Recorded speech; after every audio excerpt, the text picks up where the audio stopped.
수요일 낮 시간에 진행하는 회피스님의 경전 해설 수업입니다. 특별한 주제 위주로 우리가 경전을 공부하고 있는데, 최근 몇 주 동안은 부처님 오신 날, 그리고 부처님의 날을 기념하기 위해서 부처님과 관련한 경전 몇 가지를 보았습니다. 그래서 지난 3주 동안 부처님의 전생을 좀 알아보자. 사부니까야에서 부처님 스스로 그가 바로 나였다 라고 말씀하시는 부처님의 전생과 관련한 경전을 지난주 32상경까지 포함해서 11개의 경전을 보았습니다. 그러면서 부처님의 태어남과 관련해서 굉장히 좀 신비로운 그런 이야기가 많이 전해오고 있는데, 경에서는 부처님의 태어남의 그 놀라움, 그 신비로움을 어떻게 설명하고 있느냐 하는 것을 오늘 그 경을 소개해 드리겠다라고 말씀을 드렸습니다. 자, 오늘 마치마니까야 123번 놀랍고 신기한 것 경 나눠드렸거든요.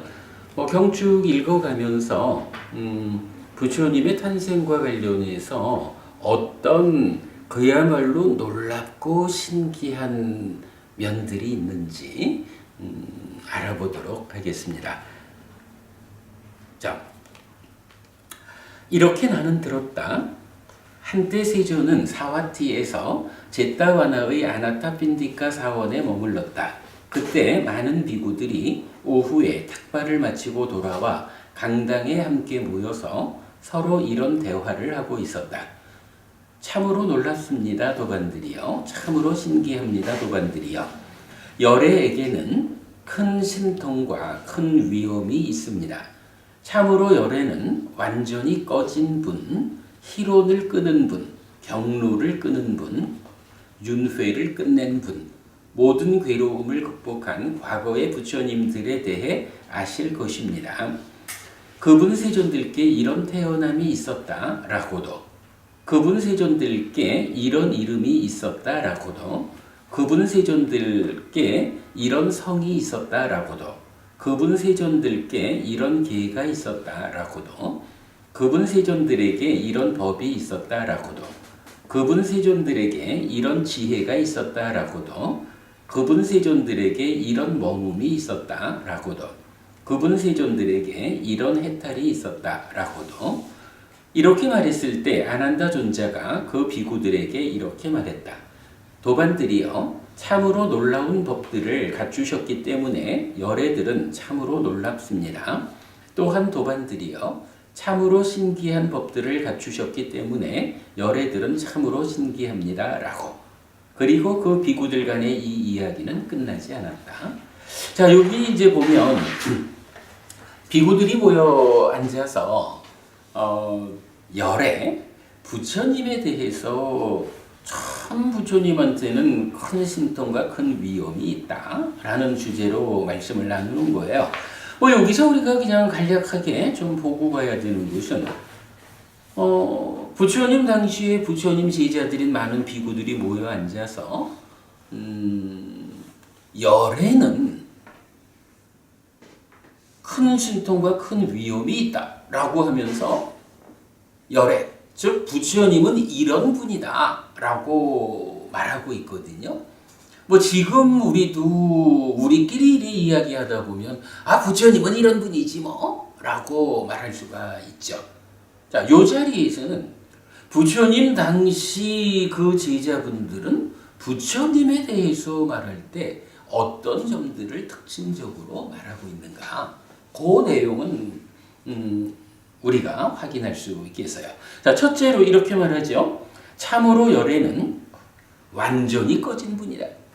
여기서 완전히 꺼지다라고 하는 게 뭐냐 하면 불이 꺼졌다 이렇게 말하듯이 괴로움에 불이 꺼진 거죠. 그리고 이 번역에 따라서는 완전히 열반하신 분 이렇게도 번역이 되는 거죠.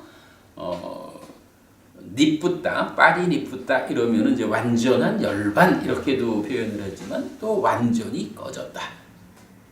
괴로움을 생겨나게 하는 불이 꺼졌다. 이런 개념으로 말하죠. 자, 어쨌든 그래서 부처님은 완전히 꺼진 분입니다. 완전히 열반한 분이에요. 그리고 두 번째, 희론을 끄는 분 이렇게 나오는데 이제 빠빤자라고 하는 빨리 단어가 있죠. 뭐 망상이라고도 번역을 하고 희론이라고도 번역을 하고 뭐 하는 단어인데 일단은 번뇌의 영향을 받는 사유 과정 이런 정도로 이해를 할 수 있을 거예요. 그런데 부처님은 뭐 여러 곳에서 닙빠빤자라고 해서 빠빤자로부터 빠빤자를 끄는 자 이렇게 표현이 됩니다.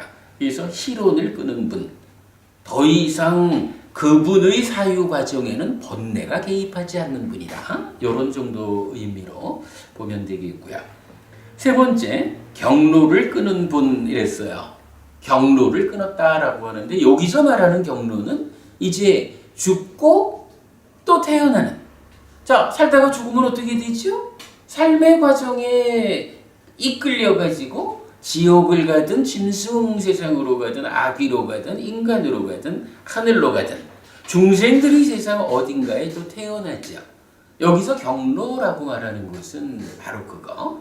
지옥부터 천상까지 중생들이 사는 영역. 그래서 살다가 죽으면 어디든 삶의 과정에서 지은 업의 힘에 이끌려가지고 지옥 가는 길로 끌려가든가 내지 하늘 세상으로 끌려가든가 이제 이런 것을 경로라고 말하는 거예요. 근데 부처님은 그 경로를 끊었다. 더 이상 지옥부터 하늘까지 중생들의 영역 어디로도 태어나지 않는다, 끌려가지 않는다. 이런 의미죠. 그렇게 이제 경로를 끄는 분이다라고 부처님을 표현하는 거고요. 그 다음에 네 번째가 윤회를 끝낸 분이랬어요. 김법훈이 우리 지난주 32상경에서 가장 주목하자 한 내용이 뭐였나요? 그렇죠. 윤회의 장막을 벗긴 분. 부처님이 누구냐? 32상을 갖추고 태어난 분은 재가에 있으면 전륜성왕이 될 거다. 그런데 출가하면 어떻게 되느냐? 아라한 정등각이 되는데 그 아라한 정등각을 한마디로 서술한 것이 바로 위왔다 차도 이래 됐죠. 윤회의 장막을 벗긴 분 이랬죠. 그래서 부처님을 방금 이제 경로를 끄는 분이라는 이것도 사실은 같은 개념이죠. 죽고 어딘가 중생세상으로 태어나는 이 윤회의 과정을 끊어내고 더 이상 태어나지 않는 요 얘기나 윤회의 장막을 벗겼다라는 이야기 다 같은 맥락에서 윤회를 끝낸 분, 더 이상 윤회하지 않게 되신 분 이런 이야기죠. 모든 괴로움을 극복한 뭐 결국 그 자리라는 곳은 가장 끝까지 남아있는 생로병사의 괴로움까지도 다 소멸된 그래서 일체의 괴로움이 극복된 분이다. 이렇게 이제 부처님을 표현하는 거죠. 이거 아주 굉장히 사실은 우리 주목해야 되는 겁니다. 부처님 당시에 그 제자분들이 모여 앉아가지고 우리 스승 부처님은 어떤 분일까? 라고 대화할 때 그때 그분들 입장에서도 뭐 지금 우리가 하는 얘기나 거의 유사하죠. 그분들께서도 그렇게 부처님은 완전히 꺼진 분입니다. 희론을 끄는 분입니다. 경로를 끄는 분입니다. 윤회를 끝낸 분입니다. 모든 괴로움을 극복한 분입니다. 이렇게 표현하면서 이제 그러한 과거의 부처님들에 대해서 아실 것입니다. 과거의 부처님들 여기서 그러면 제자들이 열애께서는 과거의 부처님들을 알 겁니다. 이러면은 이 과거의 부처님들은 누가 되겠어요? 뭐 윗바시 부처님부터 까사파 부처님까지 서가모니 부처님 앞에 깨달았던 6명의 부처님 이래 되는 거죠. 그래서 그 6분의 부처님들에 대해서 아실 것입니다. 그러면서 어떻게 말하나요? 그 부처님들은 이런 태어남이 있었다. 그러니까 이렇게 태어났고 이런 이름이었고 이런 성을 가졌고 이런 계를 이런 법을 이런 지혜를 이런 머금을 이런 해탈을. 그럼 여기서도 이제 마찬가지 그렇게 볼 수 있는 거예요. 부처님은 완전히 꺼진 분에서부터 괴로움을 극복한 분이면서 그분들에 대해서 설명하자라고 한다면 이렇게 태어났고 이런 이름이고 이런 성이고 뭐 그 세 가지는 뭐 그때의 삶을 말하는데 그 부처님을 또한 특징 짓는 게 뭐예요? 이제부터는 이런 계, 법, 지혜, 머문, 해탈이라는 요 5가지로 그 부처님들에 대한 중심을 잡는 거죠. 이렇게 보면 이 하나의 문장을 통해 가지고 부처님의 제자분들이 부처님을 설명할 때 이런 측면으로 설명하고 있구나. 우리가 아마도 부처님을 보자라고 할 때 그분들이 관심 가지고 부처님을 설명하든 그러한 관심을 우리도 이어가면 부처님에 대한 올바른 시각을 갖게 될 거다. 우리가 공부를 이런 측면으로 해나가는 것이 좋겠다라는 부분을 이 문장에서 우리가 발견했다라고 하겠습니다. 그리고 참고적으로 그분 세존들께 이런 태어남, 이런 이름, 이런 성 뭐 이렇게 나오는데 과거 6부처님 또 서가모니 부처님을 포함한 7부처님에 대해서 이렇게 태어남이다, 이름이다, 성이다, 기타 등등 여러 가지 그분들에 대한 정보를 알려주는 경이 하나 있거든요. 대부분이 혹시 어떤 경이 그 과거 부처님들이 이런 이름을 가졌고 성은 이랬고 이러이러했다라고 과거 6부처님에 대해서 정보를 알려주는 경 어떤 경이 있는지 아셔요? 과거 7불 그래, 과거 7불에 대해서 가장 상세한 정보를 제공하는 경전이 있어요. 그게 이제 바로 보면 맞아요. 과거 7불에 대한 이야기거든. 분명히 그 경에서도 서가모니 부처님까지를 포함해서 7명의 부처님들에 대한 상세한 정보를 제공해주고 있거든. 디가니까야 14번 대전기경이라는 경전이 약간 뭐 거기서는 그래요. 뭐 이렇게 이제 부처님하고 제자분들하고 이렇게 대화 나누는 과정에서 이전의 부처님들이 그럼 알고 싶으냐? 부처님 지금이야말로 그 말씀을 해주실 때입니다. 이래가지고 부처님이 이제 과거의 부처님 6분들에 대해서 쭉 상세한 정보를 설명하고 그 다음에는 근데 이제 사실은 우리가 지난번에도 봤지만 서가모니 부처님을 포함한 이 7부처님들이 계보를 갖는 이유가 뭐예요? 동일한 깨달음에 의한 계보잖아요. 그러니까 따지면 첫 번째 부처님, 최초의 부처님이 어떠한 삶을 사셨는지, 어떤 과정으로 깨달음을 성취했는지 이 한 가지만 보면 뭐 나머지 6분 부처님은 다 그에 준한다 이렇게도 말할 수가 있잖아요. 그래서 대전기경에서는 첫 번째 부처님, 윗바시 부처님에 대한 상세한 설명을 중심에 두고 설해지는 경전이에요. 나중에 여러분 그 디가니까야 제2권의 첫 번째 경이거든요. 14번 경 보시면 과거 7부처님 모두에 대한 정보 그리고 윗바시 부처님에 대한 상세한 정보를 알 수 있게 됩니다. 공부에 도움이 됩니다. 자, 그 다음에 넘어가겠습니다.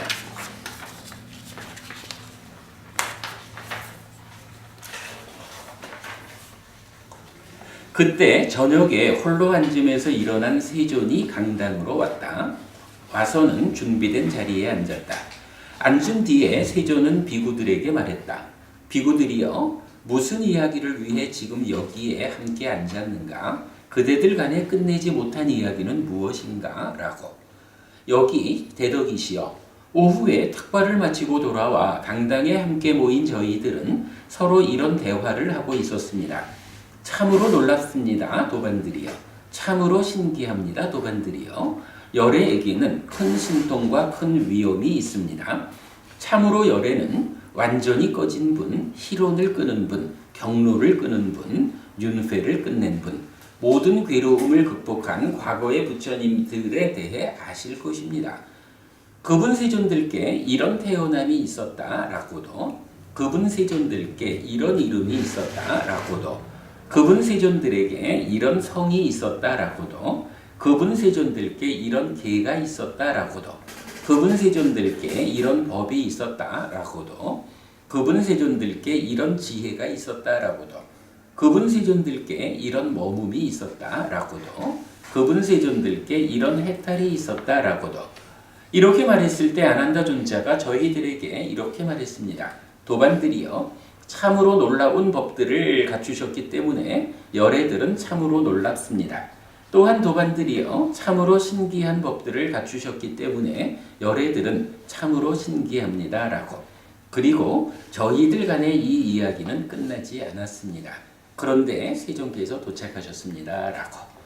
그러자 세존은 아난다 존자에게 이렇게 말했다.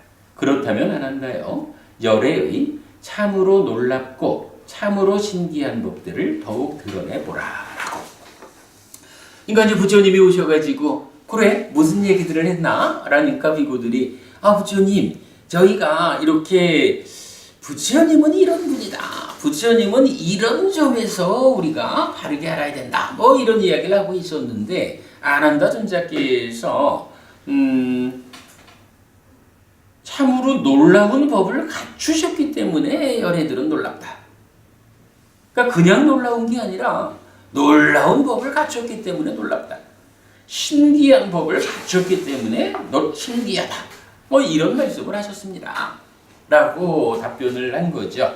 그랬더니 이제 부처님께서 아난다 존자에게 그래, 그러면 아난다. 그대가 열애에 참으로 놀랍고 참으로 신기한 법들, 다른 비구들한테 그렇게 운을 떼었으니 어떤 것이 구체적으로 그렇게 신기하고 놀라운 법인지 말을 해봐라. 이렇게 이제 주제를 이끄신 거죠. 자, 그래서 이제부터 아난다 존자가 부처님을 모시고 이제 이렇게 그 신기함, 놀라움을 드러내는 거죠. 대덕이시여, 저는 이것을 세존의 곁에서 듣고 세존의 곁에서 받았습니다. 알아차리고 옳고 그름을 판단하면서 아난다여, 보살은 도솔천의 무리에 태어났다라고.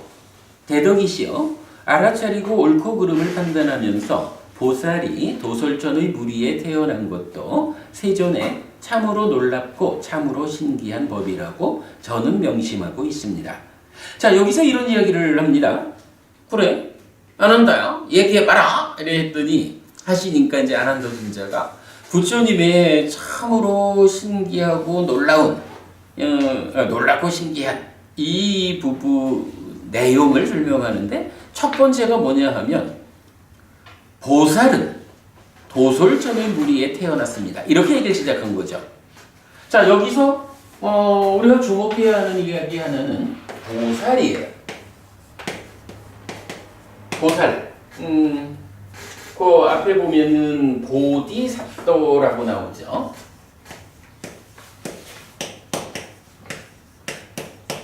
이건 주격이라서 삽도고 삿다예요. 보디삿다. 이럴 때 보디, 깨달음이죠. 삿다, 중생이거든요.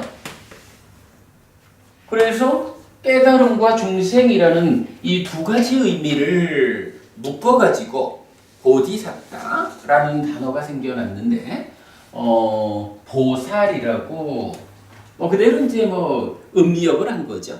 음력에서 보살이 되어 있어요. 그런데 우리가 주목해야 되는 것은 이 보살이라는 단어가 니카야에서는 어디에, 그러니까 어느 범위에 쓰이고 있느냐 이거거든요. 전체적으로 이 단어는요, 바로 지금 여기 보살은 도솔천의 무리에 태어났다.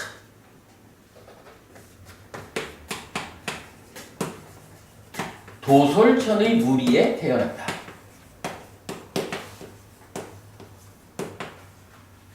그런데 이 도솔천의 무리에 태어난 요때가 언제죠?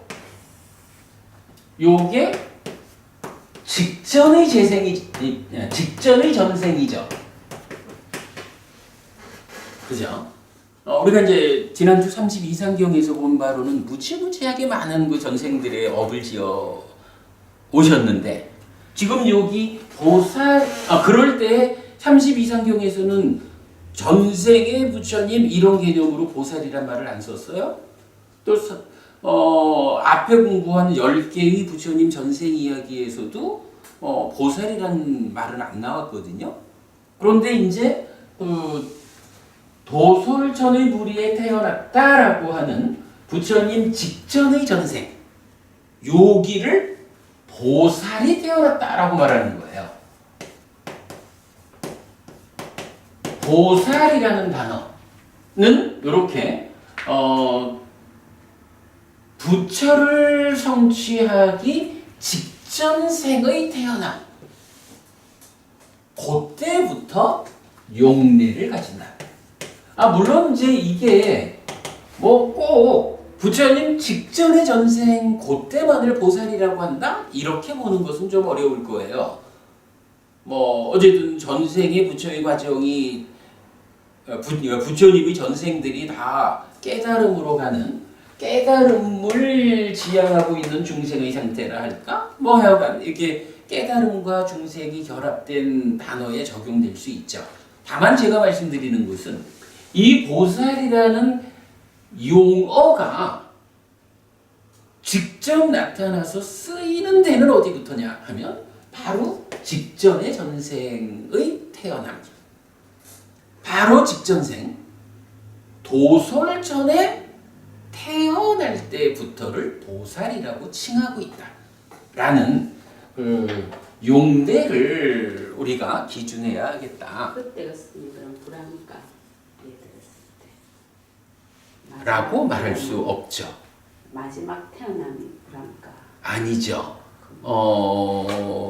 우리가 지금 공부하는 중에 불환과를 얻으면 그 불환과를 얻었다라는 것에 의해서 정거천에 태어나가지고 다시 정거천 아닌 세상으로 돌아오지 않고 거기서 깨달음을 얻는다고.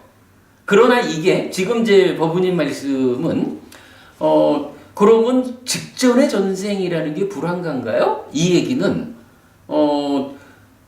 깨닫는 자는 누구나 정거천에서만 깨닫는다는 얘기가 되는 거야. 여기서는 아니지. 그러니까 지금 말씀이 부처님 전생 깨달음을 성취하기 직전에 어딘가에 태어났다라고 하는 거를, 그걸 불환자의 태어남이라고 말을 하면 불환자만이 깨닫는다라는 의미가 될 수 있다는 거예요. 근데 부처님 여기서 이러잖아. 도솔천의 무리에 태어났다. 도솔천. 요거 욕계 하늘이 욕계의 네 번째 하늘이잖아요. 밑에서부터. 그치? 그러니까 정거천이라고 하는 불환자의 태어남하고는 이거는 연결시키면 안 되죠. 왜냐하면 우리도 지금 공부를 잘하면, 아주 간절함으로 수행을 하면 인간으로 사는 이 삶의 과정에서도 아란이 될 수 있다고. 그러면 안 태어나겠죠? 인간으로 사는 이 과정에서 아주 간절함에 의해서 수행을 했는데, 바른 방법으로 수행을 했는데 그래도 깨닫지 못했다. 그래도 불환자의 경지에 갔다. 이러면 정거천에 태어나겠죠? 이래 되는 거니까. 그래서 하여간 직전의 전생이라는 개념을 불환자하고 연결시키는 것은 옳지 않다. 이렇게 말씀드린 거예요. 가슴이 있네. 응? 한 번 더 가슴이 있네. 아니지. 왜냐하면 불환자라는 곳이 한 번의 태어남의 과정으로 꼭 있어야 되는 건 아니에요. 그러니까 지금 인간이라고 하는 욕계 중생도 지 금생의 삶에서 바르게 배워서 아주 절박한 수행을 해서 삶을 완성하면 죽기 전에 아라한을 성취하잖아요. 죽기 전에 아라한을 성취하지 못하고 불환자의 경지에서 죽으면 정거천에 태어나는 거지. 그러니까 그거를 모두가 다 정거천을 거쳐가야 되는 것은 아닌 거예요. 그거는 좀 달리 보고. 자, 어쨌든 이제 보살이라고 하는 이 용어가 이렇게 직전의 전생인 도솔천에 태어나는 그 시점부터 보살이라는 용어가 경에는 나타나고 있다라는 거. 그러면 이 보살이란 말이 언제까지 적용되죠?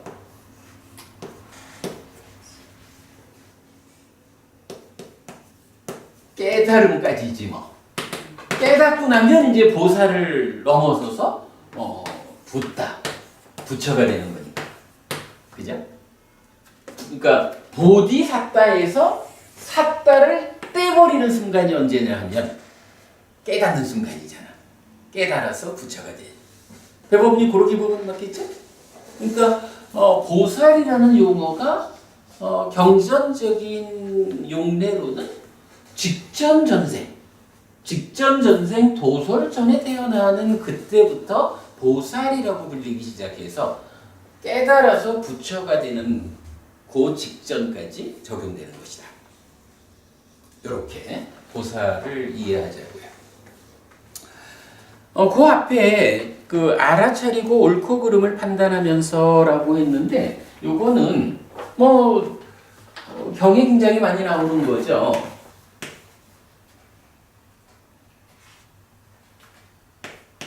삽도 삼바자너.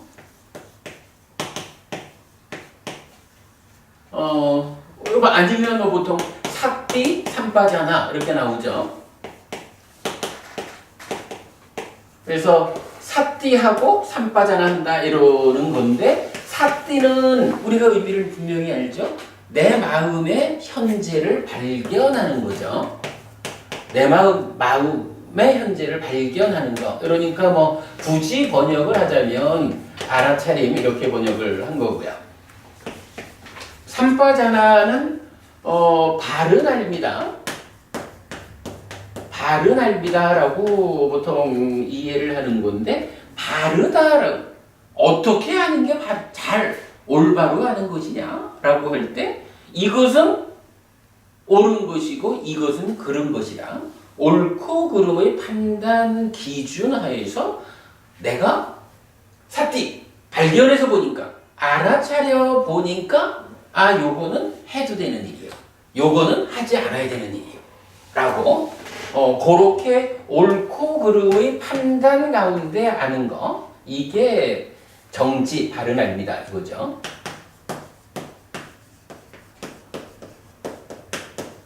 제가 이제 경을 번역할 때 상당 부분에서는 이게 좀 기니까 삽디 삼바자나 이렇게 이제 직접 발음으로 쓰기도 하고, 때에 따라 필요할 때는 알아차림과 옳고 그름의 판단 이렇게 해석을 해서 쓰기도 하는데, 지금 이 경우에서는 전체적으로 요 삽도 삼바자노를 알아차리고 옳고 그름을 판단하면서 라고 번역을 하고 있어요. 자, 그런데 노부부님 오늘 어찌 늦으셨어요? 안녕하세요. 근데 이게 가능한가? 이 얘기거든요. 보살이 도솔천의 무리에 태어났다 이랬어. 태어났다라고 하는데 그 상황을 뭐라고 하냐면 알아차리고 옳고 그름을 판단하면서 태어났다는 거거든요. 이게 가능한 건가? 태어난다라는 거. 태어난다라는 것을 뭐 이렇게 우리가 따져보면 두 가지로 볼 수도 있죠. 하나는 죽어서 시기 엄마의 태에 들어오는 요게 이제 교리적으로 태어남이고, 그런가 하면 엄마 뱃속에서 잘 자라가지고 이제 엄마 몸 밖으로 나오는 거, 요것도 이제 우리가 보통 말하는 태어남이잖아요. 근데 이렇게 태어난다라고 하는 과정을 자기 스스로 알아차리고 옳고 그름을 판단하면서 태어난다. 이게 가능한가요? 가능한가요? 가능하구나. 요게 이제 조금 뒤에 가면은 이제 모태에 들어오면서라고 좀 더 구체적 표현이 나오는데, 요거는 우리가 교리적으로 한 가지 좀 보충해야 할 부분이 있어요. 요거 이제 뭐 여러 해 전에 만든 책인데, 합성경과 십상경 해서 디가니까야 33번, 34번경 제가 정리한 거예요. 이 중에 합성경에 보면 네 가지 입태라는 주제가 있어요. 그러니까 네 가지로 구성된 법 중에 보면 네 가지 입태, 도반들이요. 여기 어떤 자는 분명히 알지 못하면서 모태에 들어가고, 분명히 알지 못하면서 모태에 머물고, 분명히 알지 못하면서 모태에서 나옵니다. 이것이 첫 번째 태 속에 들어감입니다. 이게 맞는 것 같아요. 태 속에 들어간다. 죽어서 새로운 엄마의 태 안에 들어온다. 요런 상황을 이렇게 말하는 거야. 들어왔다? 그러니까 엄마의 태 속으로 들어왔다? 엄마의 태 속에서 머문다? 그리고 엄마의 태 속에서 나온다. 이게 당연히 태어나는 과정이겠죠? 근데 그 과정에 대해서 알지 못하면서, 그러니까 여기서 지금 아삼바자노를 쓰거든요. 아삼바자노니까 여기에다가 부정적도 아만 붙인 거야. 그러니까 옳고 그름을 판단하지 못하면서 엄마 뱃속에 들어온 거야. 엄마 뱃속에 머무는 동안에도 잘하고 있는지 잘못하고 있는지 모르는 거지 뭐. 그냥 있는 거지 뭐. 태어나는 과정도 그래요. 요게 이제 일반적으로 중생들이 태어나는 과정. 그 태어나는 과정은 자기도 모르게 업의 힘에 이끌려가지고 그냥 엄마 뱃속에 들어온 거지 뭐.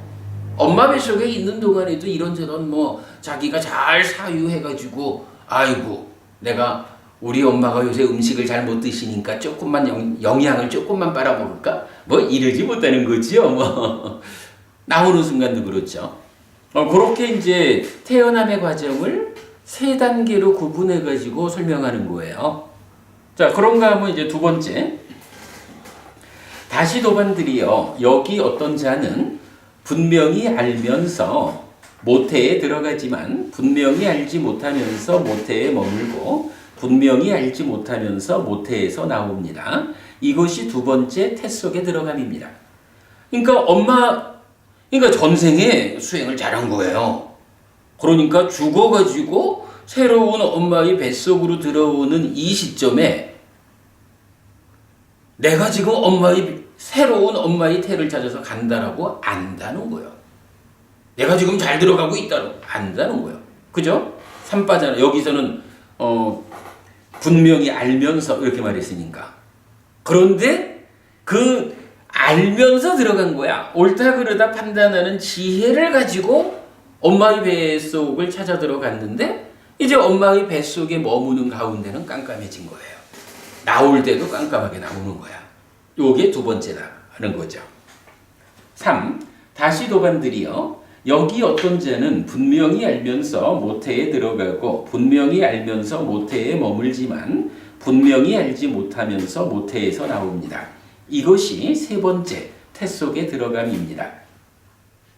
그러니까 이제는 조금 더 전생에 뭐 수행의 능력이 있다 이렇게 봐야 되겠죠. 들어갈 때도 알고 엄마 뱃속에 머무는 동안에도 스스로의 인식 과정이 옳고 그름을 판단하면서 있는 거야. 잘 알면서 있는 거야. 근데 정말 그 태어나는 고통이 큰 건가 보죠. 태어나는 과정에는 깜깜해지는 거죠. 세 번째 사람입니다. 그리고 이제 마지막 네 번째가 다시 도반들이요. 여기 어떤 자는 분명히 알면서 모태에 들어가고 분명히 알면서 모태에 머물고 분명히 알면서 모태에서 나옵니다. 이것이 네 번째 태 속에 들어감입니다. 라고 나오거든요. 합성경에서 말하는 네 가지 입태 참고를 하면 여기서 이제 부처님이 알아차리고 옳고 그름을 판단하면서 사띠하는 자로 삼빠자나 하는 자로 보살이 직전생의 태어남 도솔전에 태어났다. 이렇게 설명되는 거예요. 그러니까 아니 뭔 태어나는 걸 자기가 안다고 말할까? 이렇게 말할 게 아니라 지난 삶의 과정이 그렇게 수행되어 있는 사람들은 그럴 수 있다. 라고 우리가 보지 못하는 부분을 부처님이 설명해 주고 있다. 라고 이해하면 되겠습니다. 자, 이어서 대덕이시여 저는 이것을 세존의 곁에서 듣고 세존의 곁에서 받았습니다.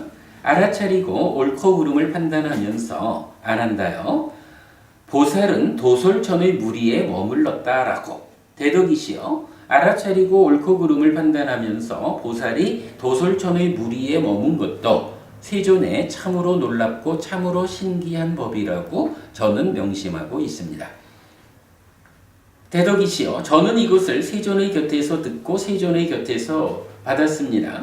수명이 다할 때까지 안 한다요. 보살은 도솔천의 무리에 머물렀다라고. 대덕이시여 수명이 다할 때까지 보살이 도솔천의 무리에 머문 것도 세존에 참으로 놀랍고 참으로 신기한 법이라고 저는 명심하고 있습니다.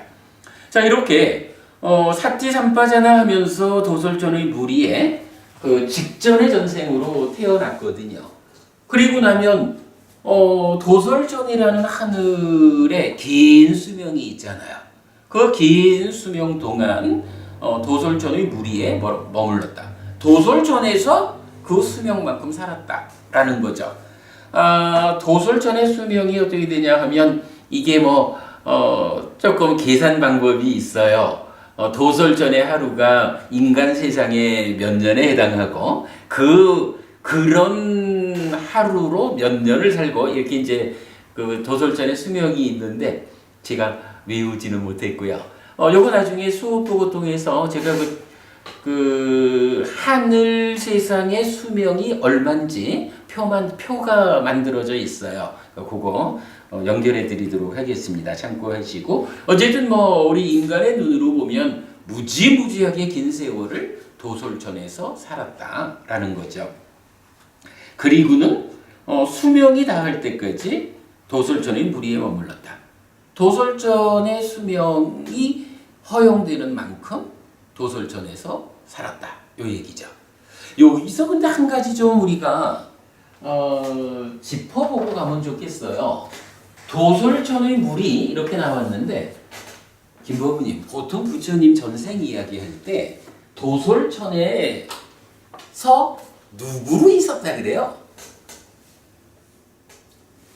도솔천에 살았던 이야기하면 대표적인 말이 하나 있지 않나?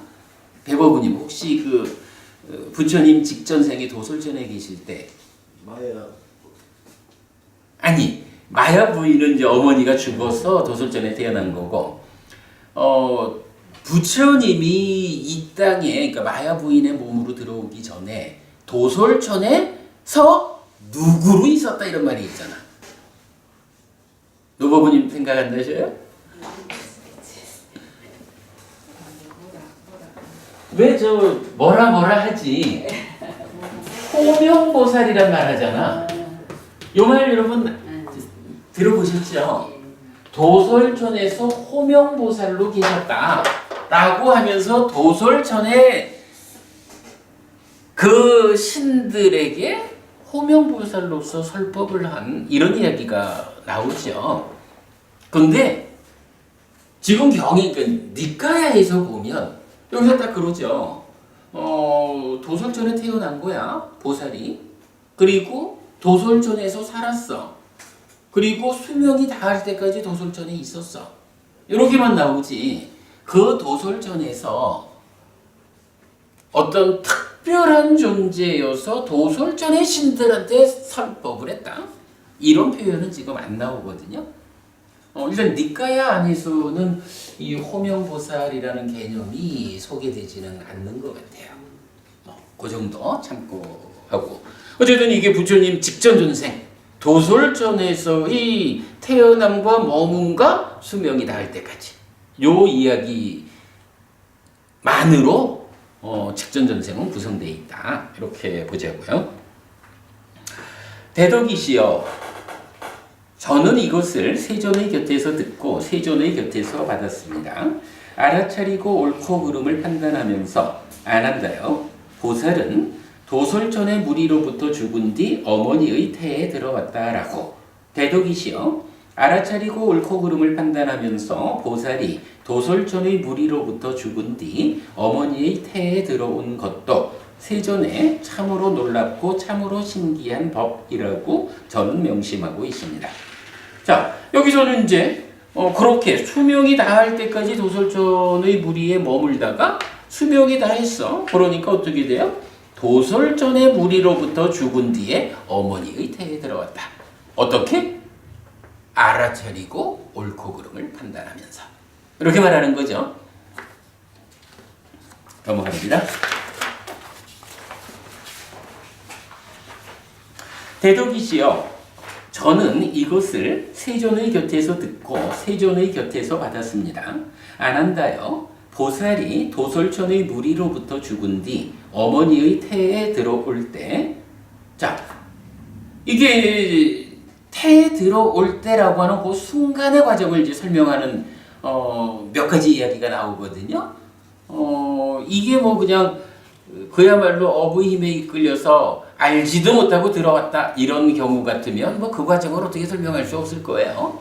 그런데 이렇게 삭디삼빠자나 하면서 어머니의 태에 들어오는 이런 존재니까 그 과정과 관련한 이러저러한 묘사가 나타난다라고 보면 좋겠습니다. 자, 어머니의 태에 들어올 때 신과 마라와 범천과 함께하는 세상에서 사문 바라문과 신과 사람을 포함한 존재들에게 신들의 신통을 능가하는 무량하고 고귀한 빛이 세상에 나타났다. 부처님 태어나실 때, 태에 들어올 때 이렇게 온 세상의 모든 존재들에게 신들의 신통을 능가하는 무량하고 고귀한 빛이 세상에 나타났다. 빛이 나타났다. 이렇게 되죠. 세상들의 사이에 있는 깜깜하고 빛이 전혀 비치지 않는 끝이 없는 어두운 공간에도 큰 신통과 큰 위엄을 가진 달과 태양의 빛조차 미치지 못하는 이곳에도 신들의 신통을 능가하는 무량하고 고귀한 빛이 세상에 나타났다. 거기에 태어난 중생들도 그 빛에 의해서 서로를 알았다. 존자들이요, 참으로 여기에 태어난 다른 중생들도 있습니다. 라고. 그리고 일만의 세계가 흔들렸고 심하게 흔들렸고 요동쳤다. 신들의 신통을 능가하는 무량하고 고귀한 빛이 세상에 나타났다. 라고.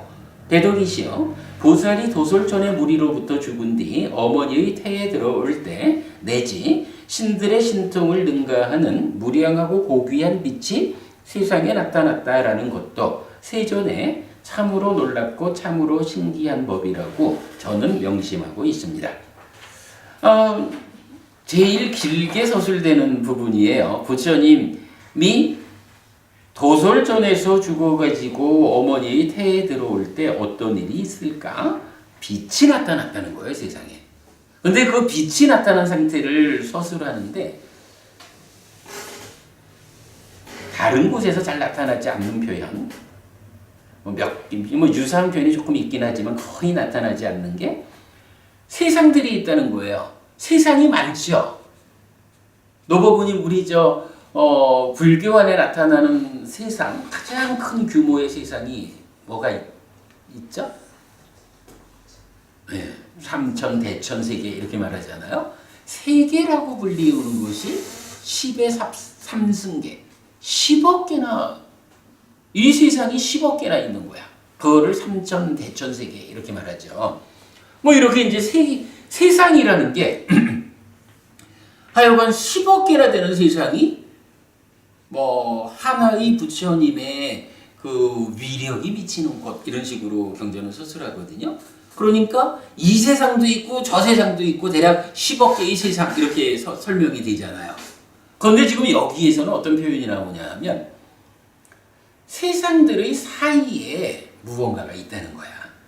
10억 개나 되는 그 세상들의 사이사이에 어떤 지역이 있냐 하면 깜깜하고 빛이 전혀 비치지 않고 끝이 없는 어두운 공간, 심지어는 달과 태양의 빛조차 미치지 못하는 곳이 있는데 거기까지도 부처님이 어머니의 태에 들어오는 그 순간 고귀한 빛이 있었다.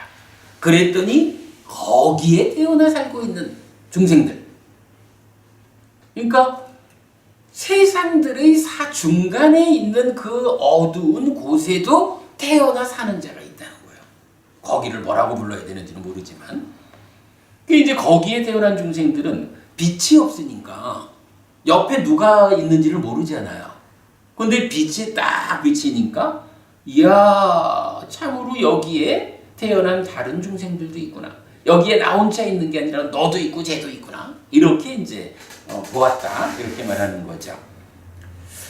저는 요거를 보면 이걸 뭐 우리가 꼭 뭐 그 자연과학하고 연결시킬 필요는 없겠지만 요걸 보면 그런 생각은 좀 들어요.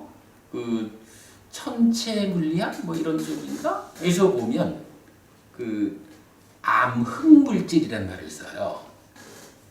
우주의 뭐 몇 퍼센트? 우주의 훨씬 많은 그 부분을 차지하고 있는 게 암흑 물질이라고 하더라고. 그래서 거기는 빛도 통과하지 못하는 뭐 이제 그런 이제 그 암흑 물질이라는 천체 물리학에 나오는 개념이 있는데 이게 보면 그런 것 같아요. 이쪽 세상하고 저쪽 세상하고의 중간을 암흑이 채우고 있는 거야. 뭐 이런 식의 어떤 뭐 좀 뭐 굳이 뭐 우리가 블랙홀 같은 뭐 그렇게 유사하게 볼 수도 있을 겁니다. 그러니까 뭐 이게 좀 꼭 뭐 우리가 이제 경전에서 설명하는 부분을 뭐 꼭 그저 자연과학하고 연결시킬 이유는 없는데 뭐 그래도 이제 이렇게 좀 뭔가 유사성을 가지는 이제 그런 부분이 생각나서 말씀드린 거고요. 어쨌든 하여간 우리가 그렇게 알면 됩니다. 한 부처님이 한 명의 부처님의 위력이 미치는 세상의 영역이 삼천대천세계 10억 개의 세상으로 서술되는데 그 세상의 중간중간 세상들의 사이에 어둠의 지역이 있고 그 어둠의 지역조차도 중생들이 태어나 살고 있는 뭐 이런 식으로 세상이 설명되고 있구나. 그냥 참고적으로 우리가 이해하고 넘어가겠습니다.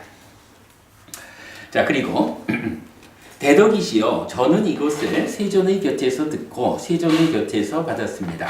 아난다여 보살이 어머니의 태에 들어왔을 때 4명의 신의 아들들이 인간이나 비인간이나 어떤 누구라도 보살이나 보살의 어머니를 해쳐서는 안 된다 라면서 보호하기 위해서 사방에서 다가왔다 라고.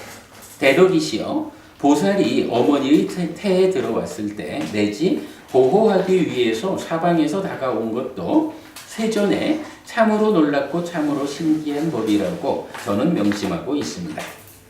뭐 이렇게 이제 어머니의 태에 들어오니까 4명의 신의 아들들, 뭐 신의 아들들 이러는데 뭐 그냥 신 이렇게 이해를 하면 되죠. 4명의 신들이 어떤 인간도 어떤 비인간들도 아니면 세상에 누가 됐든 보살 또는 보살의 어머니를 해쳐서는 안 된다라고 그 어머니와 태중의 아이 보살을 보호하기 위해서 사방에서 다가왔다. 그래서 동서남북 사방으로 이 두 분을 보호하고 있다. 그렇게 말하는 거죠. 대덕이시여 저는 이것을 세존의 곁에서 듣고 세존의 곁에서 받았습니다. 안한다여 보살이 어머니의 태에 들어왔을 때 개를 중시하는 성품을 가진 보살의 어머니는 생명을 해치는 행위로부터 피하고 주지 않는 것을 가지는 행위로부터 피하고 음행에 대한 삿된 행위로부터 피하고 거짓을 말하는 행위로부터 피하고 술과 발효액 등 취하게 하는 것으로 인한 방일한 머금으로부터 피했다라고. 대덕이시여 보살이 어머니의 태에 들어왔을 때 내지 방일한 머금으로부터 피했다는 것도 세존에 참으로 놀랍고 참으로 신기한 법이라고 저는 명심하고 있습니다. 보살의 어머니는 원래 개를 중시하는 성품을 가진 분이셔요. 그런데 보살이 태에 들어오니까 그러한 성품을 가진 보살의 어머니께서는 더더욱이 오계를 잘 지켰다. 이렇게 말하는 거죠. 대덕이시여 저는 이것을 세존의 곁에서 듣고 세존의 곁에서 받았습니다. 안한다여 보살이 어머니의 태에 들어왔을 때 보살의 어머니에게 남자들에 대한 소유의 사유에 묶인 것으로 이끄는 의가 생기지 않았다. 여기서 의라는 것은 심의식 세 가지 마음 중에 하나 이렇게 되는 거죠. 그리고 어떤 남자들도 좋아하는 심, 마음으로 보살의 어머니를 넘어서지 않았다라고.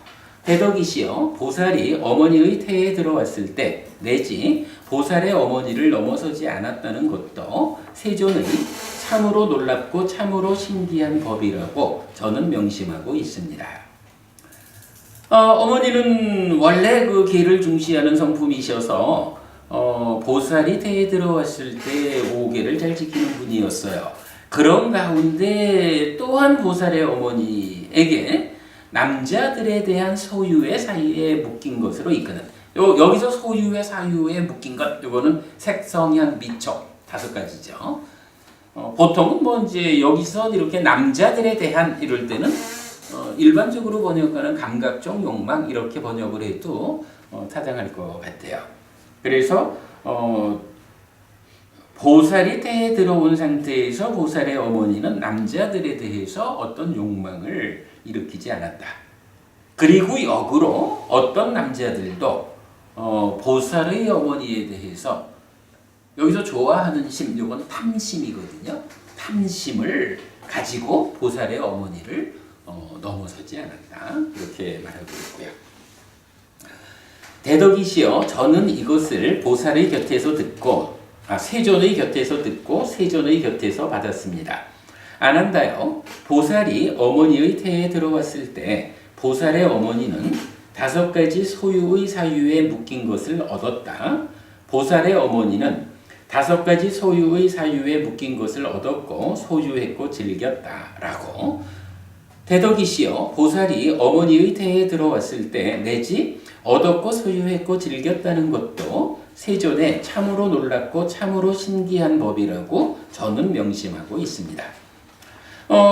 보살이 태에 들어와 있는 동안에 색성향 미촉이라고 하는 이 물질적인 것들에 대해서 보살의 어머니는 아쉬울 것이 없었다. 어떠한 것이든지 원하는 것은 다 충족되었다. 이런 말이죠. 그래서 얻었고 소유했고 즐겼다.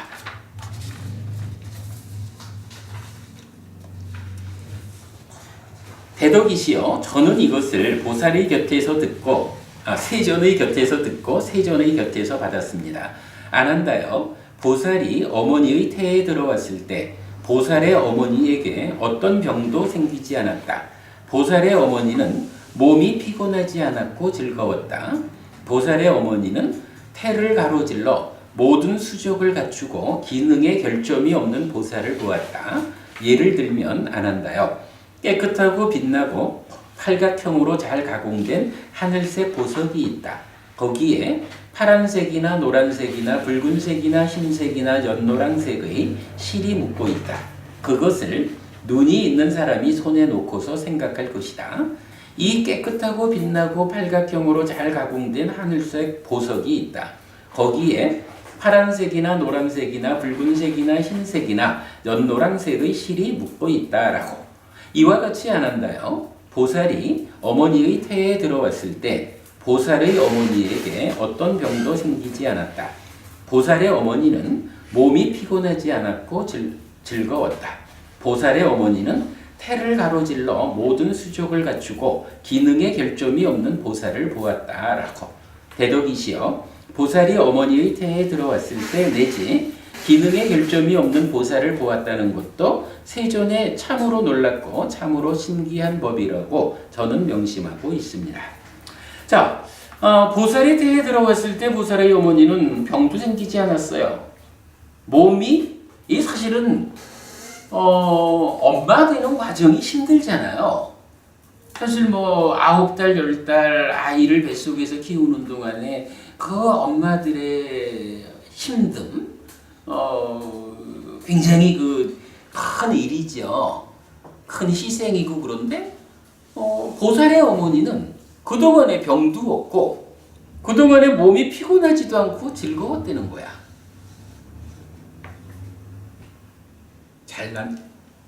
잘난 자식을 낳으면 살아가는 동안도 좋잖아요. 훌륭하잖아요.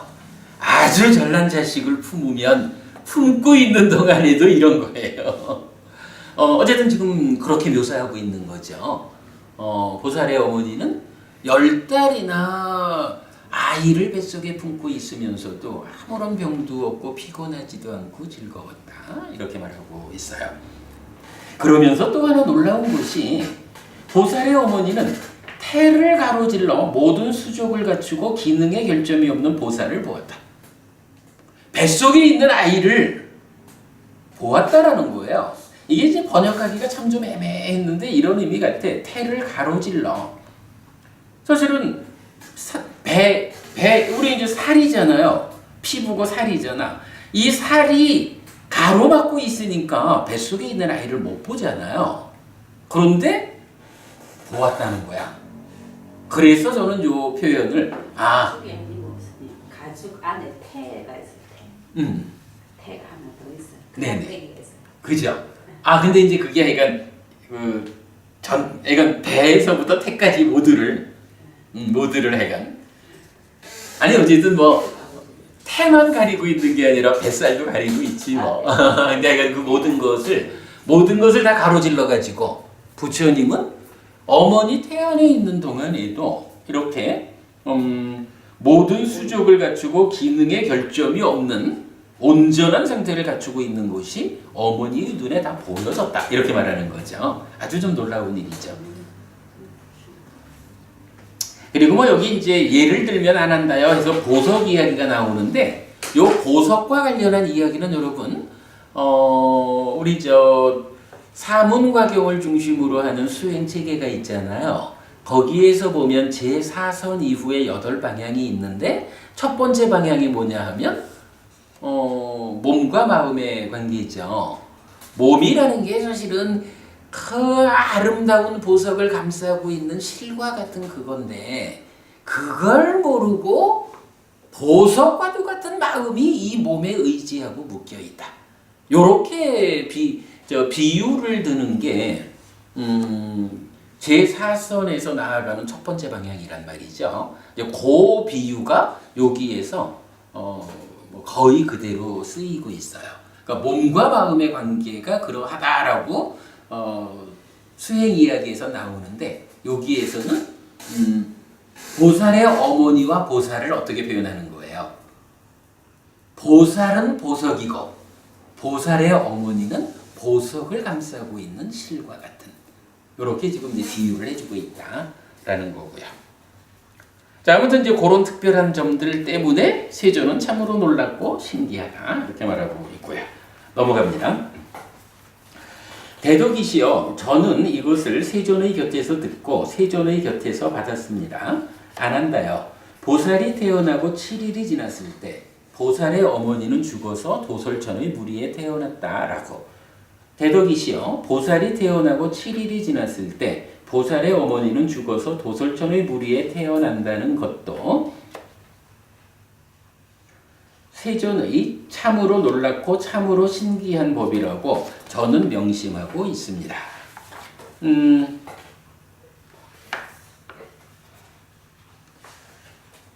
요게 이제 한 가지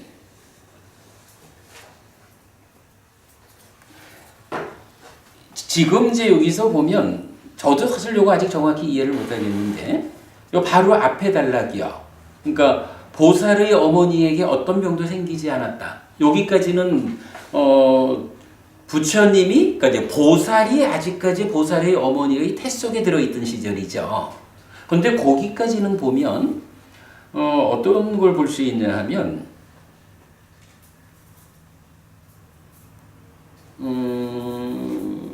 그 과정이 과거형으로 설명이 되었어요. 잠깐만.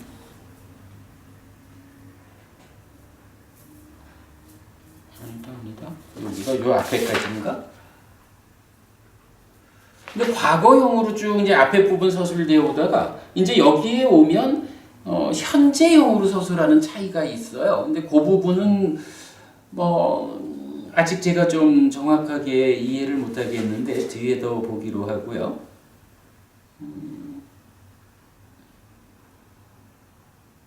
예, 그러니까 그 부분은 좀 유보하고 어쨌든 이제 과거형으로 서술되던 것이 요 상황에 와가지고 현재형으로 서술이 달라졌다라는 거 뒤에 한번 제가 더 말씀드리고요.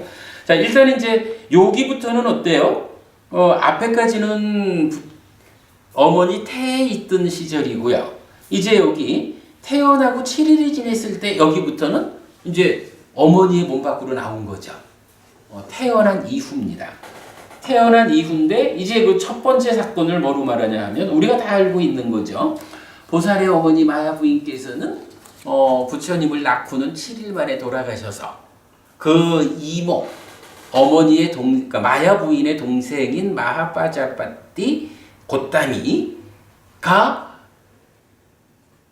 새어머니가 되어서 부처님을 키웠다, 양육했다 이렇게 알고 있죠. 바로 그 7일 만에 죽었다라고 하는 부분을 이렇게 표현하고 있는 거예요. 이것도 세존의 참으로 놀랍고 참으로 신대한 법이라고.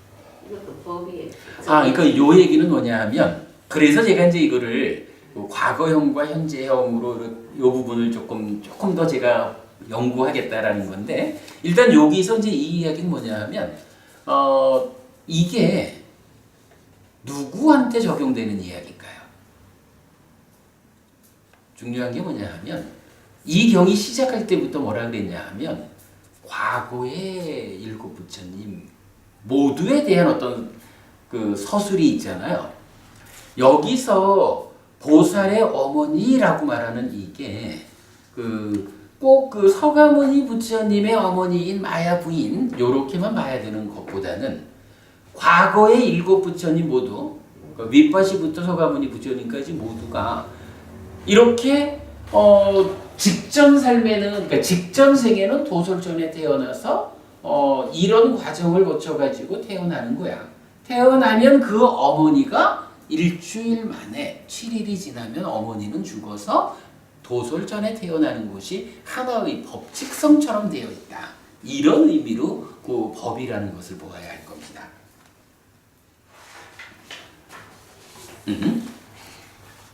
예, 그 얘기는 그렇게 보시면 됩니다. 예. 그리고 제가 그 과거형, 현재형 되는 이 부분에 대해서는 한 번 더 연구를 해서 뒤에도 말씀드리기로 하고요. 자, 그 다음에 대덕이시여, 저는 이것을 세존의 곁에서 듣고 세존의 곁에서 받았습니다. 안한다여, 다른 여인들이 9달이나 10달 동안 태아를 태에 품은 뒤에 낳는 것처럼 보살의 어머니는 보살을 낳지 않는다. 우리 지난번에 한번 얘기했었죠. 9달이냐 10달이냐 뭐 이럴 때에 일반적으로 다른 여인들은 9달이나 10달 이렇게 태아를 품은 뒤에 낳는데요. 그런데 보살의 어머니는 그렇게 낳지 않았다는 거야. 보살의 어머니는 보살을 꼭 10달 동안 10달을 꽉 채워가지고 태에 품은 뒤에 낳는다. 9 내지 10달 이 개념이 아니고 꼭 10달을 태에 품는다. 이렇게 말하죠. 대덕이시여, 내지 꼭 10달 동안 태에 품은 뒤에 낳는다는 것도 세존에 참으로 놀랍고 참으로 신기한 법이라고 저는 명심하고 있습니다. 대덕이시여 저는 이것을 세존의 곁에서 듣고 세존의 곁에서 받았습니다. 안 한다요. 다른 여인들이 앉거나 누워서 낳는 것처럼 보살의 어머니는 보살을 낳지 않는다. 보살의 어머니는 보살을 꼭 서서 낳는다라고. 대덕이시여 내지 꼭 서서 낳는다는 것도 세존의 참으로 놀랍고 참으로 신기한 법이라고 저는 명심하고 있습니다. 요거 먼저 한번 말씀드렸지만 우리는 뭐 이제 부처님은 어머니의 옆구리에서 나왔어. 옆구리로 태어났어. 이렇게 이제 알고 있지만 경전은 그 표현은 직접 하지 않는다 그랬죠. 이렇게 앉거나 누워서 애를 낳는 일반적인 경우와 다르게 보살의 어머니는 서서 출산을 했다. 서서 출산을 했다라고 직접 표현이 되고 그거를 뭐 좀 유추해서 말하자면 뭐 그렇게 옆구리로 낳았다 이렇게 말할 수 있는지 모르겠지만 어쨌든 경에서는 서서 낳았다라고 말하고 있다라는 거죠. 대덕이시여 저는 이것을 세존의 곁에서 듣고 세존의 곁에서 받았습니다. 안 한다요. 보살의 어머니는 보살을 출산할 때 신들이 그를 먼저 받고 나중에 사람들이 받는다라고. 대덕이시여 내지 나중에 사람들이 받는다는 것도 세존의 참으로 놀랍고 참으로 신기한 법이라고 저는 명심하고 있습니다. 옆에서 이제 사람들이 출산을 돕겠죠. 그렇지만 서서 출산을 하는 그 상황에서 신들이 먼저 아이를 받아가지고 사람들한테 넘겨준다 이런 의미가 되겠죠. 넘어갑니다. 대덕이시여 저는 이것을 세존의 곁에서 듣고 세존의 곁에서 받았습니다. 안 한다요. 보살이 어머니의 태에서 나올 때 보살은 땅에 닿지 않는다. 4명의 신의 아들들이 그를 받은 뒤에 왕비여 기뻐하십시오. 커다란 위력을 가진 그대의 아들이 태어났습니다. 라며 어머니의 앞에 놓는다. 뭐 앞에 이야기하고 연결된 개념으로 보죠. 대덕이시여 내지 어머니의 앞에 놓는다는 것도 세존의 참으로 놀랍고 참으로 신기한 법이라고 저는 명심하고 있습니다. 대덕이시여 저는 이것을 세존의 곁에서 듣고 세존의 곁에서 받았습니다. 안 한다요. 보살이 어머니의 태에서 나올 때 깨끗하게 나온다. 양수에 의해 더러워지지 않고 가래에 의해 더러워지지 않고 피에 의해 더러워지지 않고 어떤 더러운 것에 의해 더러워지지 않고 청결하고 깨끗하다. 예를 들면 안 한다요. 훌륭한 보석을 가시의 천 위에 내려놓으면 훌륭한 보석도 가시의 천을 더럽히지 않고 가시의 천도 훌륭한 보석을 더럽히지 않는다. 그 원인은 무엇인가? 둘 모두의 청결함이다. 이와 같이 안 한다요. 보살이 어머니의 태에서 나올 때 깨끗하게 나온다. 양수에 의해 더러워지지 않고 가래에 의해 더러워지지 않고 피에 의해 더러워지지 않고 어떤 더러운 것에 의해 더러워지지 않고 청결하고 깨끗하다라고. 대덕이시여 내지 어떤 더러운 것에 의해 더러워지지 않고 청결하고 깨끗하다는 것도 세존의 참으로 놀랍고 참으로 신기한 법이라고 저는 명심하고 있습니다. 그러니까 뭐 이렇게 그 신기로움 놀라움 가운데 그 태어남이 진행되고 있으니까 뭐 당연히 깨끗하게 나오겠죠. 부처님 더럽지 않게. 대덕이시여 저는 이것을 세존의 곁에서 듣고 세존의 곁에서 받았습니다. 안 한다요. 보살이 어머니의 태에서 나올 때 하나는 차갑고 하나는 뜨거운 2개의 물줄기가 나타난다. 그것으로 보살의 어머니는 씻는다라고. 대덕이시여 내지 그것으로 보살의 어머니는 씻는다는 것도 세존의 참으로 놀랍고 참으로 신기한 법이라고 저는 명심하고 있습니다.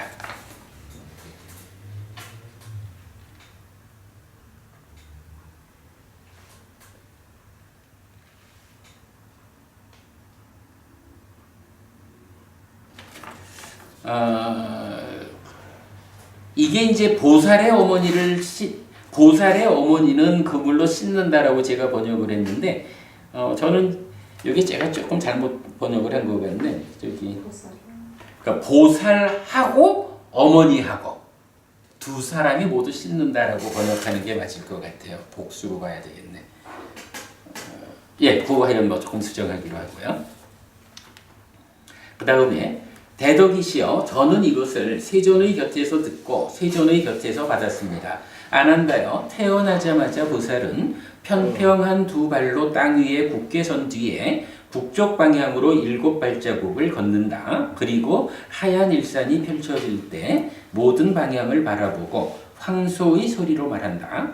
나는 세상에서 선두의 선자, 선구자이고 연장자, 어른이고 으뜸인 자이다. 이것이 마지막 태어남이고 이제 다시 존재가 되지 않는다라고. 대덕이시여 내지 이제 다시 존재가 되지 않는다는 것도 세존의 참으로 놀랍고 참으로 신기한 법이라고 저는 명심하고 있습니다. 자, 여기서는 이제 우리가 많이 아는 거죠. 부처님 태어나자마자 동서남북으로 7걸음씩을 걷고 이렇게 나오죠. 그리고 보통 우리가 그렇게 알고 있죠. 동서남북으로 7걸음을 걷고는 천상천하 유아독전 이렇게 말했다는 거죠. 근데 그 과정이 니까야에서는 동서남북으로 나오진 않아요. 그냥 북쪽으로 7걸음을 걸었다. 그리고 하얀 일산이 펼쳐져서 햇빛을 가릴 때에 모든 방향을 바라보고 황소의 소리로 말한다. 나는 세상에서 선두의 선자이고 연장자이고 으뜸인 자이다. 이것이 마지막 태어남이고 이제 다시 존재가 되지 않는다. 지금 읽은 요거를 우리가 교리적으로 어떻게 얘기를 하죠? 나는 세상에서 선두의 선자. 이렇게 말하는. 이게 이제 부처님의 탄생기라고. 우리가 그간 이제 한문권에서 공부한 탄생기는 천상천하 유아독전 3계 계고 아당안지라고 해서 하늘 위 하늘 아래 유아독전 오직 내가 홀로 귀하다. 3계 계고 욕계 색계 무색계라는 중생시장의 모든 괴로움을 아당안지 내가 마땅히 편안케 하리라. 요게 부처님의 탄생계로 알려져 있죠. 그런데 이제 니까야에서는 나는 세상의 선두의 선자다, 연장자다, 으뜸인 자다. 아마도 이 부분을 번역한 게 천상천하 유아독전 이랬는지도 몰라요. 그죠? 그 세상에서 제일 앞에 서 있어. 연장자요, 어른이요, 으뜸이요. 이게 표현은 사실은 내가 가장 귀하다 이 개념보다는 윤회하는 이 세상에서 윤회의 장막을 벗기고 해탈된 삶, 열반에 도착하는 열반을 향해서 나아가는 그 무리 가운데 선두에 내가 있다. 그러니 열반으로 가까운 만큼으로 따지면 내가 가장 어른이고 가장 으뜸된다. 요런 의미가 사실은 경이 알려주는 이제 부처님의 탄생계로 봐야 되는데 여기 하여간 한자로 번역되면서는 천상천하 유아독전 이렇게 말하면서 니까야의 의미하고는 조금은 좀 어떤 뉘앙스가 다르지 않나 싶은 생각이 들어요. 자, 어쨌든 이렇게 부처님 탄생계가 설해집니다. 대덕이시여 저는 이것을 세존의 곁에서 듣고 세존의 곁에서 받았습니다. 아난다여 보살이 어머니의 태에서 나올 때 신과 마라와 범천과 함께하는 세상에서 사문 바라문과 신과 사람을 포함한 존재들에게 신들의 신통을 능가하는 무량하고 고귀한 빛이 세상에 나타났다. 세상들의 사이에 있는 깜깜하고 빛이 전혀 비치지 않는 끝이 없는 어두운 공간에도 큰 신통과 큰 위엄을 가진 달과 태양의 빛조차 미치지 못하는 이곳에도 신들의 신통을 능가하는 무량하고 고귀한 빛이 세상에 나타난다. 거기에 태어난 중생들도 그 빛에 의해서 서로를 알았다. 전자들이여 참으로 여기에 태어난 다른 중생들도 있습니다. 라고. 그리고 일만의 세계가 흔들렸고 심하게 흔들렸고 요동쳤다. 신들의 신통을 능가하는 무량하고 고귀한 빛이 세상에 나타났다. 라고. 대덕이시여 보살이 어머니의 태에서 나올 때 내지 신들의 신통을 능가하는 무량하고 고귀한 빛이 세상에 나타났다라는 것도 세존의 참으로 놀랍고 참으로 신기한 법이라고 저는 명심하고 있습니다. 라고. 요거는 뭔가요? 보살이 도솔천에서 죽어서 어머니 태에 들어올 때도 이렇게 빛이 있었죠. 그리고 이제 어머니의 태에서 세상으로 태어나는 이때도 동일하게 그런 빛이 있었다. 이렇게 말하는 거예요. 그리고 이제 여기까지가 아난다 존자가 부처님, 제가 부처님 곁에서 부처님께서 말씀하신 것을 그대로 듣고 받았습니다. 부처님의 탄생과 관련해서 이러한 참으로 놀랍고 참으로 신기한 법들이 있다라고 제가 들어서 기억하고 있습니다. 요거 김법부님 아까 말씀하신 법이라고 선언되는 내용은 서가모니 부처님 당신만 이랬다라는 게 아니라 과거에 윗바시 부처님부터 서가모니 부처님까지 7분의 부처님들의 공통된 태어남의 과정이 그러하다라고 우리가 이해하면 적절하고요. 이렇게 사실 이제 그 불교는 우리 삶의 현실에 대한 통찰이기 때문에 어떤 특별한 그 신비함 이런 부분이 배제되잖아요. 그러다 보니까 경전 안에서 정말 심오하다. 어떻게 이런 공부를 해낼 수 있을까? 이런 놀라움은 종종 나타나지만 이렇게 뭔가 상식적으로 이해하기 어려운 무언가 특별한 어떤 현상 이런 건 많이 없단 말이에요. 그런데 경전 제목 자체가 아예 놀랍고 신기한 것 경 이래 되잖아요.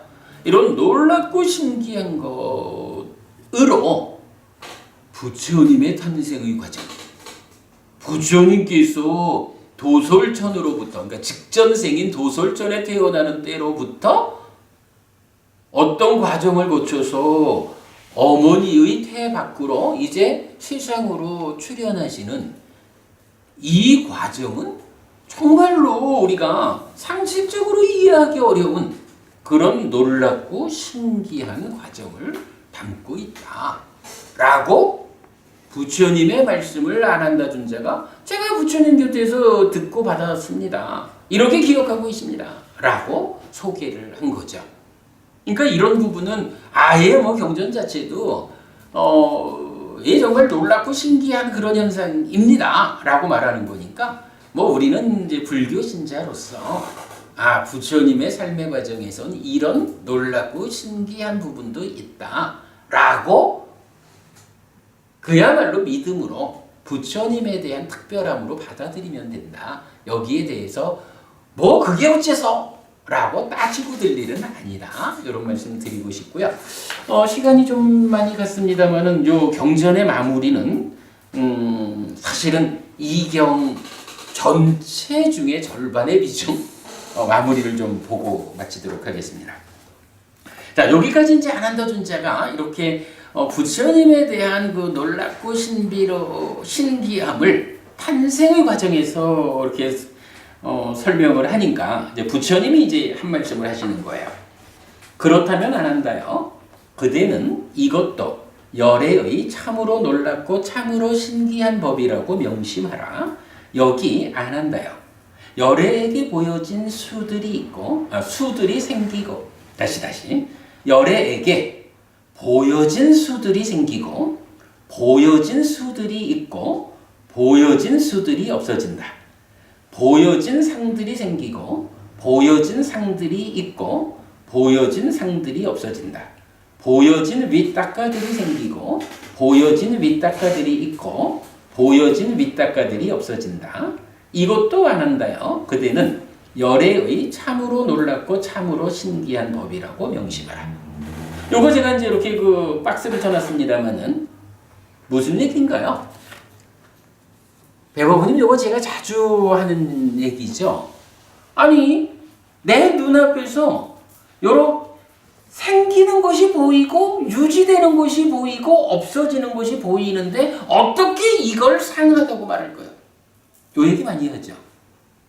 내가 이렇게 생겨나는 거를 보고 유지되는 거를 보고 없어지는 걸 보면서도 그거를 항상 한 거다라고 말한다면 바보 아니에요? 이렇게 제가 말하는 거. 좀 딱 요 표현이죠. 근데 우리가 이경에서 진짜 주목해야 되는 거는요. 부처님 탄생의 과정에 그 놀랍고 신기함 이 부분은 그냥 우리가 알면 되거든요. 근데 정말로 이경에 주목돼야 되는 내용이 바로 요거예요. 지금 수상 위닦아 이 세 가지를 좀 대표로 해가지고 이렇게 생겨나는 게 보여진 수. 요건 뭐예요? 수가 느낌이라고 하는 게 생겨나는데 그 느낌이 내가 보고 있는 느낌이 생겨나. 보고 있는 느낌이 그대로 유지돼. 보고 있는 느낌이 없어져. 생겨나고 유지되고 없어지는 걸 내가 보고 있다는 거야. 알고 있다는 거예요. 그런데 요거에 대해서 부처님이 뭐라고 표현을 하시냐 하면 이것이 열애의 참으로 놀랍고 참으로 신기한 법이라고 명심하라. 이렇게 말하거든요. 왜 여기에 그 말씀을 쓰셨을까? 자, 우리 시간이 조금 갔지만 요 얘기 중요합니다. 잘 좀 보고 마치도록 합시다.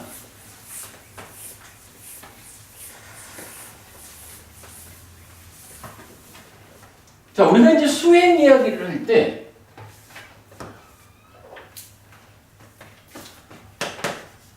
필수품의 과정, 그러니까 정견 내지 정연 8정도의 앞에 7가지 필수품의 과정에 의해서 삼매를 성취하죠. 삼매를 성취하면 기본적으로 이제 마음이 일어난다 이렇게 되죠. 그리고 삼매 수행, 삼매를 닦는 과정이 어떻게 되나요? 삼매를 성취해가지고 삼매에서 마음이 일어나서 삼매를 닦는다. 이러면 법이 일어난다라는 말을 제가 늘 하죠. 법의 일어남. 그래서 삼매를 닦는 수행자가 법이 일어나게 되면 불방이라고, 법이 일어나지 않으면 방이라다 이렇게 말하죠. 법이 일어나면 이 일어나는 법에 대해서 어떻게 하나요? 법에 윗바사나를 한다 이렇게 말하죠. 법의 윗바사나가 뭐냐 하면 사실은 방금 본 거잖아. 삼매에서 일어난 법이 그 법을 잘 보니까 이렇게 생겨나서 이렇게 유지되다가 이렇게 없어지는 거를 보니까 그렇게 일어난 법을 관찰하는 게 법의 윗바사나라고, 지금 경이 말하는 요거라고. 그리고 그 다음에 어떻게 돼요? 이렇게 생겨나서 유지되고 없어지는 걸 보니까 분명히 아는 거지 뭐. 아, 무상하구나. 그래서 무상고 무아를 본다라고 하는 여실직연을 하는 거죠.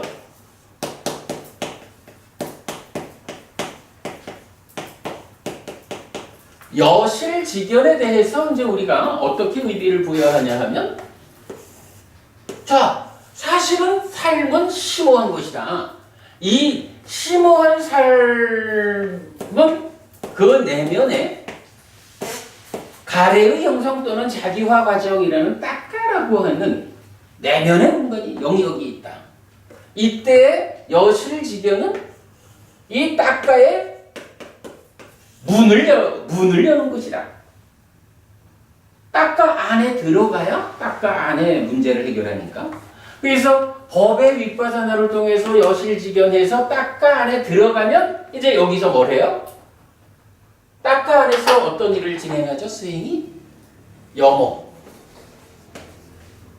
여모, 이탐, 소멸 요거 하잖아. 그래서 여모, 이탐, 소멸에 의해서 해탈하는 거죠. 그래서 여모, 이탐, 소멸 이렇게도 말하고 여모, 이탐, 해탈 이렇게도 말하죠. 뭐 시간이 그러니까 이제 여기에 대한 이야기는 우리가 늘 하는 거죠. 뭐 사념초의 완성이다, 사마타다, 밑바사나다, 사띠의 완성이다, 삼매의 완성이다, 빤냐의 완성이다, 뭐 이런 얘기는 우리가 이제 늘 하는 거예요. 이렇게 두자고요. 그래서 수행의 과정을 설명하자면 정견 내지 정염의 필수품의 과정에서 삼매가 성취된다고요. 그러면 이렇게 성취된 삼매로부터 깨달음에 이르는 이 과정을 말하기를 정정, 바른 삼매 이러거든.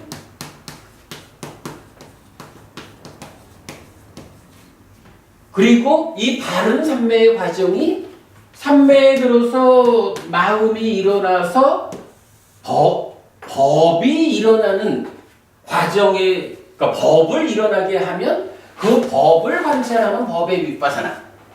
지금 이제 경이 말하는 그 내용이고. 그러면 여실직연해서 딱가 안에 들어가서 염호 이탐 소멸로 깨닫는다고. 대법원님, 제가 지금 얘기하려는 게 뭐냐 하면 이런 수행의 전체 과정 중에 가장 중심이 된다? 아니면 어쨌든 이런 수행에 의해서 깨달은 분이 부처님이잖아요. 이런 수행의 과정을 부처님이 만들어냈거든. 그러니까 이런 수행 과정이 부처님이 만들어낸 참으로 깨달음으로 연결되는 그 특별한 수행이라고 이게. 그러면 이 특별한 수행 중에 가장 특별함이 하나 있다. 어느 자리에다가 가장 특별함의 방점을 찍어야 할까? 자, 세 분 다 한번 말씀해 보실까요? 대법원님, 이 과정 중에 특별함의 방점을 찍자. 어디에 찍어야 될까? 그거인 바사나. 내가 온다고 봐야 돼. 아, 김법원님. 노법원님. 여실직연. 예, 좋습니다. 대법원님. 네, 알겠습니다. 판단비법. 사실은 이게 저는 한것 같은데. 네? 한것 같은데. 예. 그죠? 근데 이제 여기서 지금 우리가 이 경이 알려주는 게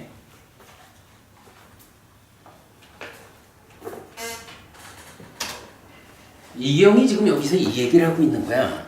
부처님이 아난다 존자가 부처님의 그 놀랍고 신기한 법, 신기한 것에 대해서 부처님의 탄생과 관련한 이런 놀랍고 신기함을 소개를 했잖아요.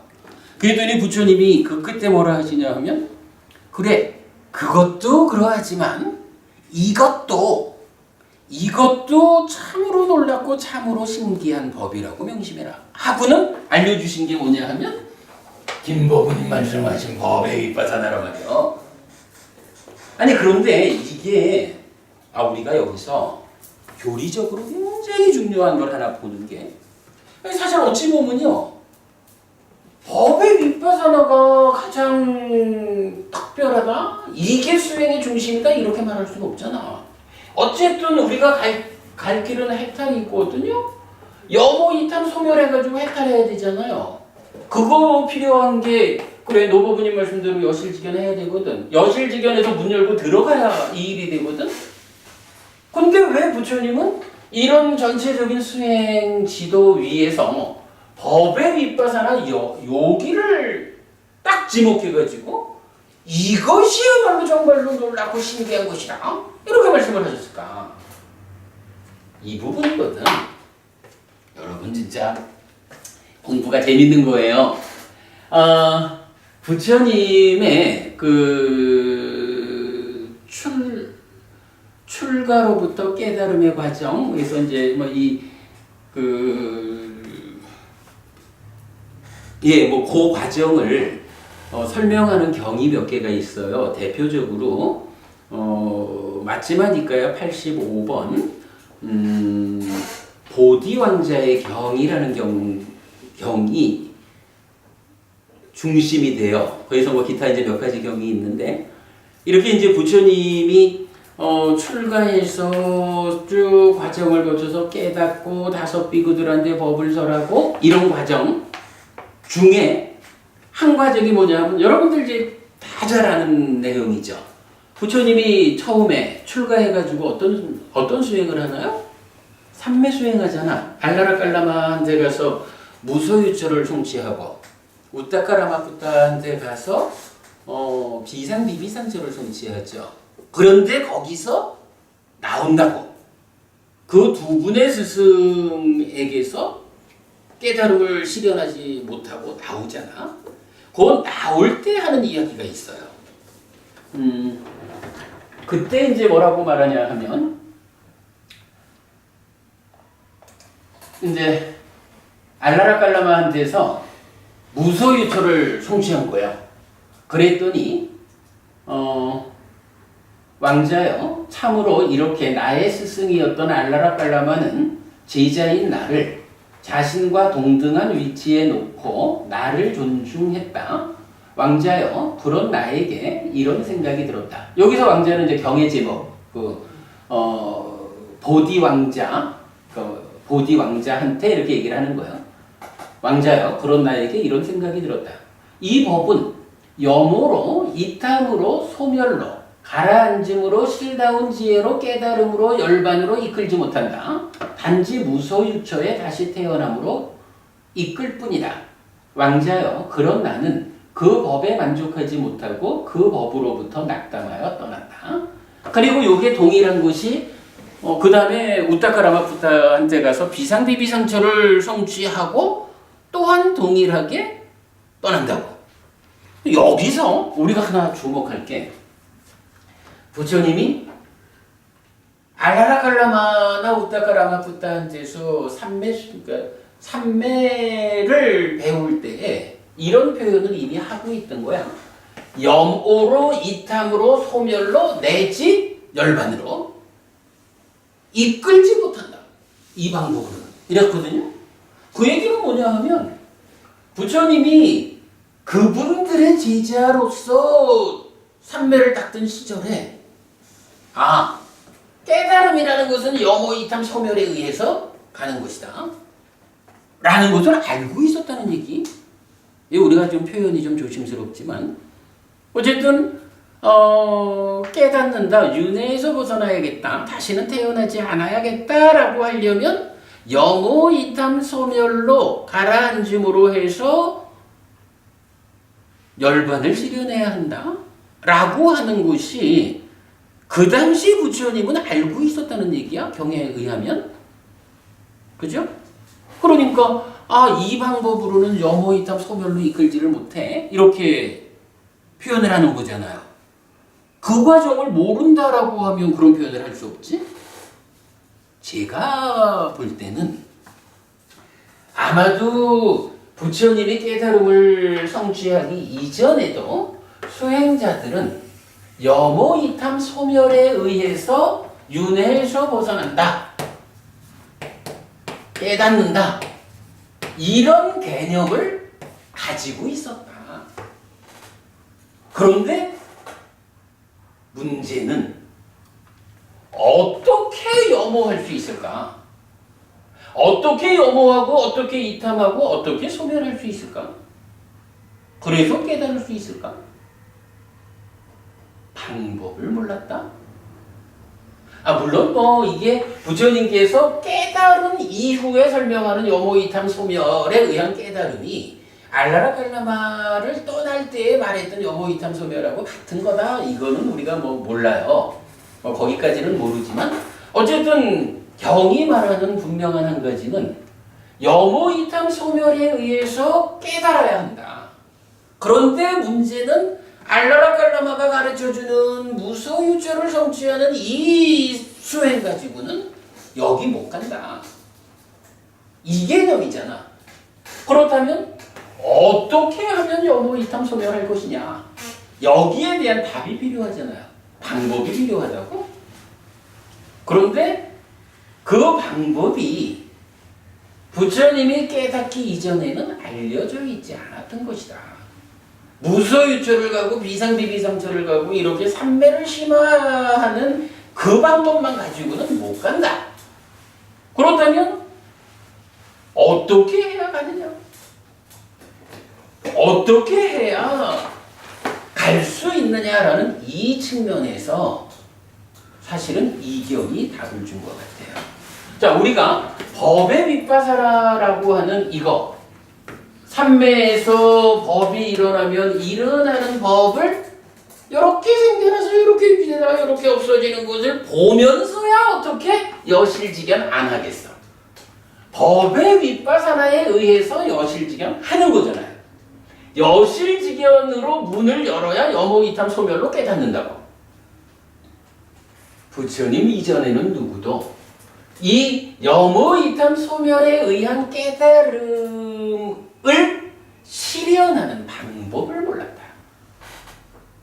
그런데 부처님이 바로 이런 과정, 아니 근데 사실 요새도 그렇잖아요. 요새도 뭐 경을 공부하는 사람이든 수행하는 사람이든 야 거기서 찢다가 일어나가지고 일어나는 법을 윗바사나 법의 윗바사나 해가지고 이런 얘기 상상도 사실은 못한다고. 근데 경에서 알려주는 바에 의하면 이렇게 우리가 알 수 있는 거예요. 부처님 당시에, 그러니까 그 당시에도 이렇게 내면에서 번뇌를 해소하는 일에 의해서 깨달을 수 있다라는 개념이 있었던 것 같다. 그런데 어떻게 그 일을 하느냐? 어떻게 번뇌를 부수는 일을 할 거냐? 라고 할 때 바로 이 삼매로부터 여실지경까지 가는 이 연결 과정이 그냥 삼매를 무소유초를 가자, 비상비비상초를 가자 라고 하는 삼매를 심화시키는 일만 가지고는 이 일을 못하는 거예요. 그런데 부처님이 바로 그 일을 삼매에 들어갔을 때 그냥 앉아서 잠기는 것이 아니라 마음이 이루어연다. 그래서 각각의 단계별로 부차지정 단계별로 법이 일어나야 한다. 그러면 그 법을 일어나는 법을 이렇게 생겨나고 유지되고 없어지는 것을 직접 보는 법의 윗바사나라고 하는 이 방법에 의해 가지고 여실직연하면 드디어 딱가의 문을 열고 여모이탐 소멸로 깨닫는다. 부처님이 바로 이 삼매로부터 여실직연까지의 이 과정에 대한 답을 찾아가지고 깨달음을 성취했다, 실현했다. 이런 측면으로 우리가 이해를 하면 이제 경에서 그 놀랍고 신기한 것들 가운데 그거 단지 태어남의 과정 이쪽에만 찾으려 하지 말고 정말로 깨달음을 성취하는 이 수행의 중심 자리에 오직 열애에 의해서 발견된 열애에 의해서 닦아져서 깨달음이 실현된 그 중심. 열애 이전에는 누구도 이 삼매를 여모이탐 소멸로 연결하지 못한 그 과정을 오직 부처님에 의해서 법의 윗바사나 함으로써 고리를 연결해서 깨달음이 실현된. 그러기 때문에 부처님께서는 바로 이 법의 윗바사나 이것이야말로 열애에 의한 참으로 놀랍고 신기한 것이다 라고 그대들도 명심해라 이렇게 말해주고 있는 거죠. 결국은 그런 거예요. 우리가 이제 잘 수행해서 잘 필수품의 과정을 닦아서 삼매를 가고 그 사념초 수행의 연속선상에서 법이 일어나게 되면 바로 부처님이 이렇게 놀랍고 신기하다라고 설명해주는 법의 윗바사나라고 하는 것을 우리가 배워서 실천하면 여실직연해서 딱간으로 들어가서 깨닫게 된다. 그 중심에 법의 윗바사나가 있다. 요 내용을 부처님은 이 경을 통해서 정말로 놀랍고 신기한 것은 요거다 라고 말씀해 주셨다. 요 개념을 우리가 보는 것은 가장 중요한 일이다. 그렇게 말하고 싶어요.